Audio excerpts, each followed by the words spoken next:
नमस्कार, मैं हूं अंकुर और आप देख रहे हैं सत्य हिंदी का न्यूज बुलेटिन। एक नजर अब तक की सुर्खियों पर। Supreme leader Ayatollah Ali Khamenei ने भारत की आलोचना की है। उन्होंने भारत को म्यांमार, गजा के साथ रखा है और कहा कि यहाँ मुसलमानों के साथ जुल्म हो रहा है। खामेनी ने कहा कि अगर हम म्यांमार, गजा, भारत या किसी अन्य जगह पर मुस्लिमों को होने वाली पीड़ा से बेखबर हैं तो हम खुद को मुस्लिम नहीं मान सकते। इसके बाद भारत ने उनको जवाब दिया है और उनकी निंदा की है। भारत के विदेश मंत्रालय ने कहा कि हम ईरान के सर्वोच्च नेता द्वारा भारत में अल्पसंख्यकों के संबंध में की गई टिप्पणियों की कड़ी निंदा करते हैं। यह गलत सूचना पर आधारित है और अस्वीकार्य है। अल्पसंख्यकों पर टिप्पणी करने वाले देशों को सलाह दी जाती है कि वे दूसरों के बारे में कोई भी टिप्पणी करने से पहले अपना रिकॉर्ड देखें।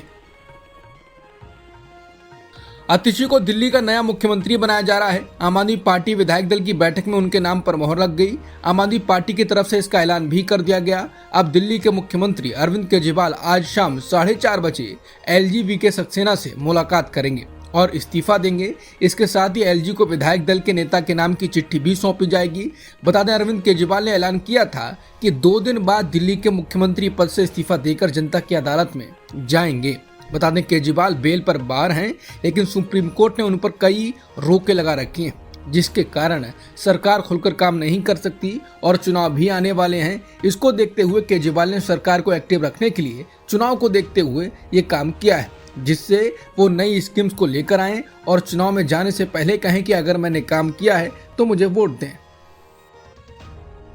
आतिशी के मुख्यमंत्री बनने के बाद गोपाल राय ने मीडिया को संबोधित किया। उन्होंने कहा कि अरविंद केजरीवाल अब जनता की अदालत में जाएंगे। दिल्ली के लोग जब तक दोबारा उन्हें चुनकर के समर्थन नहीं देते तब तक वो मुख्यमंत्री नहीं बनेंगे। गोपाल राय ने इसके साथ ही कहा कि चुनाव जल्द से जल्द कराए जाएं। जब तक जनता उन्हें प्रचंड बहुमत से मुख्यमंत्री नहीं बनाती है तब तक आतिशी को मुख्यमंत्री बनाया गया है। उन्होंने कहा कि आतिशी पहला दिल्ली के 2 करोड़ लोगों के साथ भाजपा की सारी रुकावटों के बावजूद काम जारी रखेंगी। दूसरा, बीजेपी के सारे षड्यंत्रों को रोकना है, इसलिए नए मुख्यमंत्री की जिम्मेदारी है संघर्ष को जारी रखना। उन्होंने कहा कि प्रधानमंत्री ने साजिश करके आम आदमी पार्टी को खत्म करने की कोशिश की।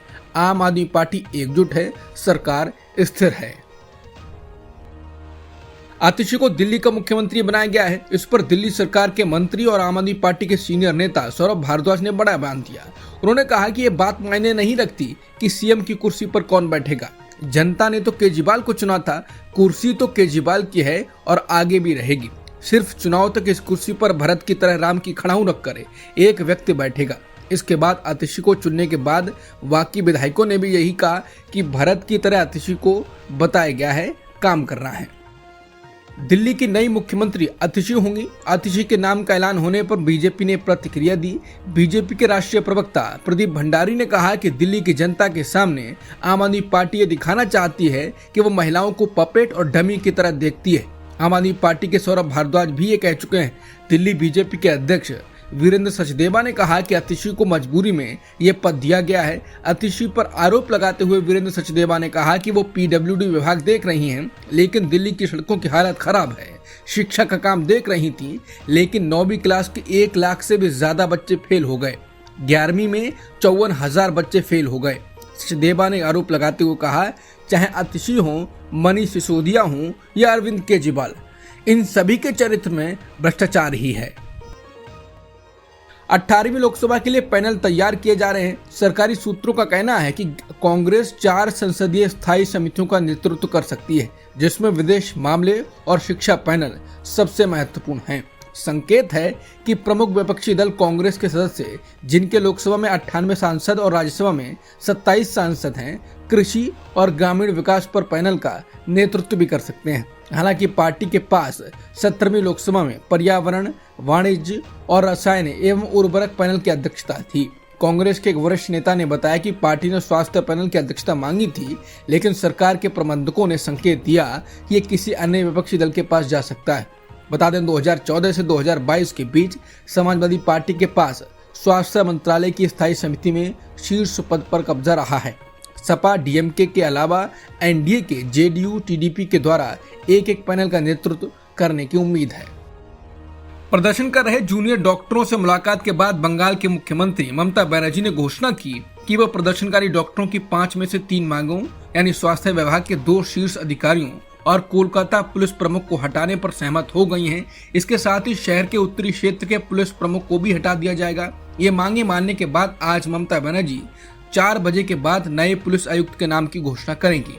वहीं धरने पर बैठे डॉक्टरों ने कहा है कि सुप्रीम कोर्ट की आज सुनवाई के बाद और सरकार द्वारा अधिकारियों के ट्रांसफर के बाद वो तय करेंगे कि हमारा अगला कदम क्या होगा। सुप्रीम कोर्ट ने विकिपीडिया को कोलकाता आरजी कर मेडिकल कॉलेज के रेप और मर्डर केस की पीड़िता की तस्वीरें और नाम हटाने का निर्देश दिया है।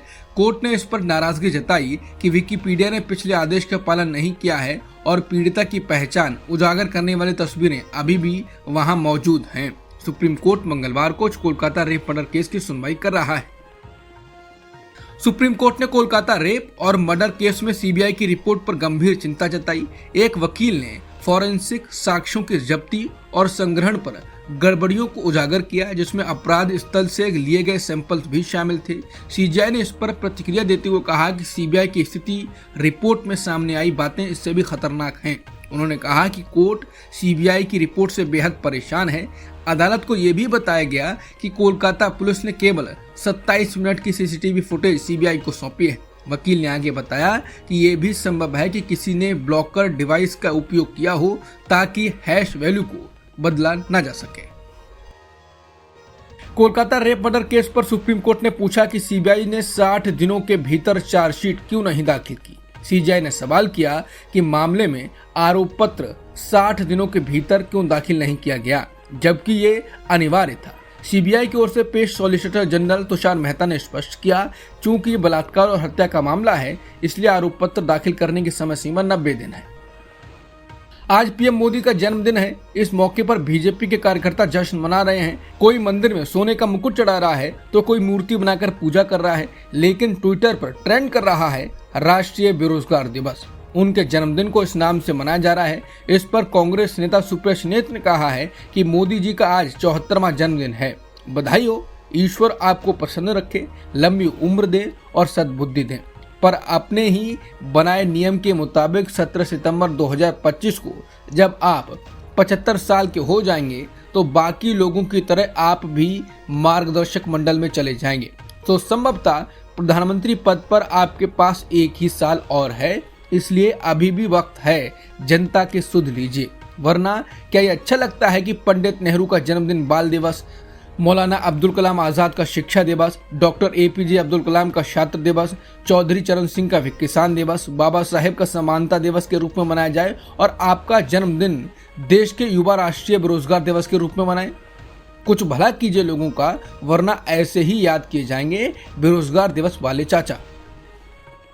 मराठा कार्यकर्ता मनोज जारंगे ने मंगलवार को ओबीसी श्रेणी के तहत अपने समुदाय के लिए आरक्षण की मांग पर दबाव बनाने के लिए एक नया अनिश्चितकालीन उपवास शुरू कर दिया।